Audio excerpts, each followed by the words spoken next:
Okay, so today we're going to explore the 4 different dominant seventh sounds that are in the book, the jazz workbook, starting with the Mixolydian mode, and we're going to bring out the color of the notes by using what we would call a piano voicing. Whereas if I just play this, I don't really hear the color of that until I do this, or I can do. So that brings out the color of the different notes in the color of the tension notes 9 and 13. So we're going to play the scale and then reshape the scale into the shape a person would play for a jazz voicing, bring out the texture of the chord. Because we have to have the 3 and the 7, and then we're adding the 6 and the 9. And there's going to be 4 different sounds. Okay, so we're going to try that at a slow tempo first with the drum medium groove exercise. 1, 2, 1, 2, 3.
One, two, 1, 2, 3.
Perfect. A lot of pressure.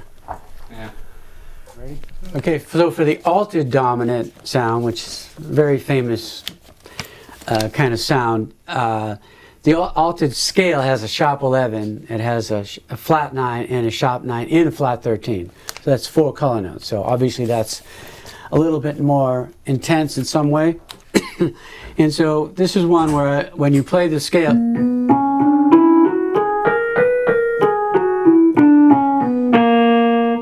so what the heck is that? When I put it in the shape of a voicing, or now those notes, those color notes come alive because they're going.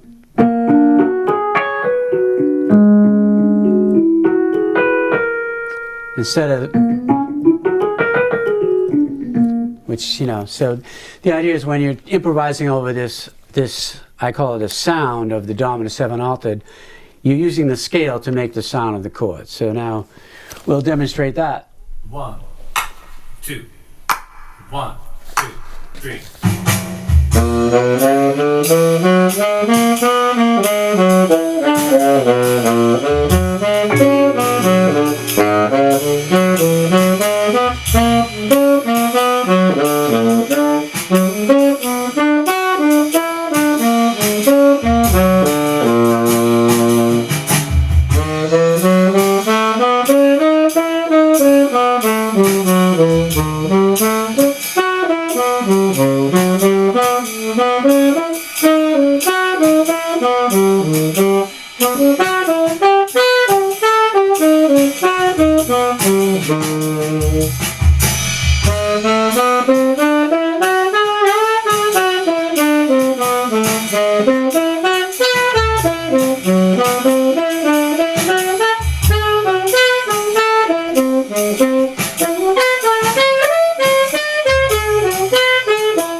Great. I like that high F sharp, man. Okay, so we're going to talk about the dominant 7 scale, which uses actually the diminished scale, which is half whole. And this scale has a flat 9 and a sharp 9, but it has a natural 13 with a sharp 11. And it's a symmetrical chord, so that means that basically E flat 7, F sharp 7, A7 and C7 are kind of the same, are actually the same notes. But so this is so when you see in your big band chart it says flat 9 and natural 13, it's kind of telling you that this is the sound that goes with that. Okay, so we're going to demonstrate that now. So in the big band chart, see natural 13, flat 9. But also one way this chord is written is like it's a D chord over E flat. So if I were to analyze that, E flat would be 7, A is 3, D is 13, and F sharp is flat 9. So oftentimes it's written like that. So you can see it's a really cool sounding chord. Anyway, so we're going to demonstrate that again. 2, 1, 2, 3.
Nice.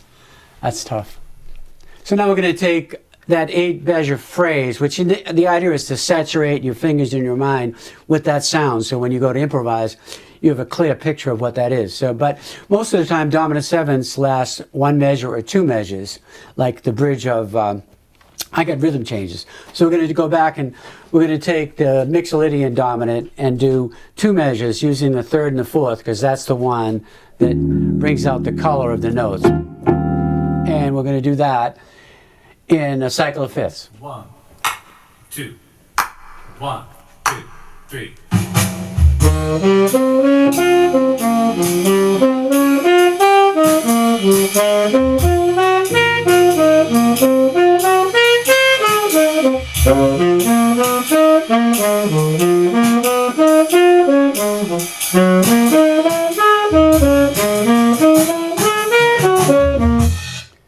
Good?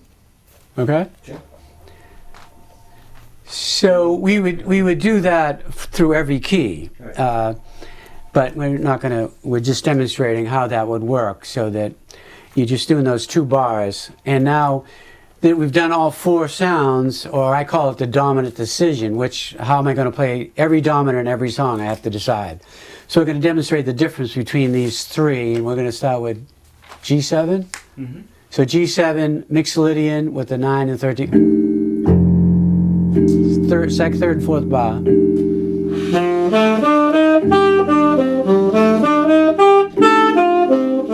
Now we're going to do the Lydian dominant. Now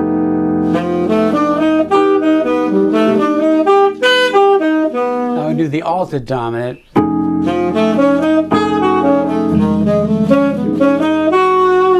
And then we're going to do the flat 9 natural 13. Right, so as you can hear, those are That's pretty complicated.